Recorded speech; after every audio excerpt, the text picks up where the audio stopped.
ყველაფერი დაალაგდა. ნიკოლო სამხარაძე ყირგიზეთის არჩევნებს დააკვირდა. ნიკოლო სამხარაძე თუ გახსოვთ საერთოდ. აი, ოპუსუმი, როგორც ჩალვა ნათელაშვილი აღწერს და გვირჩევს აღარ ვინერიულოთ ყირგიზულ დემოკრატიისთვის. მართლაც, ოდნავ ნაკლები გვაქვს უკვე სანერვიულო, აი, სულ ოდნავ, რა კი ყირგიზულმა სასამართლომ გაათავისუფლა გამოცემა კლოუპის ადრე დაპატიმრებული ორი გამომძიებელი ჟურნალისტი. აბა, სადაური დემოკრატიისთვის ვინერიულოთ ახლა?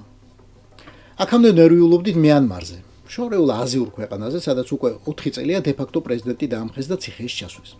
მარტო ჩვენ არა, მთელი დუნია ნერვიულობდა.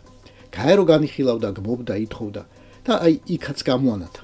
28 დეკემბერს იქ დანიშნეს არჩევნები. პირველი არჩევნები ბევრი წლის განმავლობაში. სიმშვიდე არც იქამდე ყოფილა, მაგრამ 2021 წლიდან, როცა ქვეყანაში სამხედრო გადატრიალება მოხდა, ქვეყანას გენერლები მართავდნენ. ქვეყანა ვერც ამად დააწყნარეს. ხუნტას გაუჩნდა შეიარაღებული ოპოზიცია, დასცხეს ერთმანეთს და დღემდე ესვრიან. მაგრამ აი ამ საძაგელმა ხუნტამ ქვეყნის დასაწყნარებლად ახლა არჩევნები დანიშნა. ოპოზიციის მაქსიმალური მონაწილეობისთვის კი გამოაცხადა 9000-მდე პოლიტპატიმრის ამნისტია. დაუყოვნებელი. მშვიდობის ნობელის პრემიის ლაურეატი და ყოფილი პრეზიდენტი ონ სან სუ კი ჯერ კიდევ რჩება ციხეში, მაგრამ მისი მომხრეები პრაქტიკულად სრულად თავისუფლდებიან.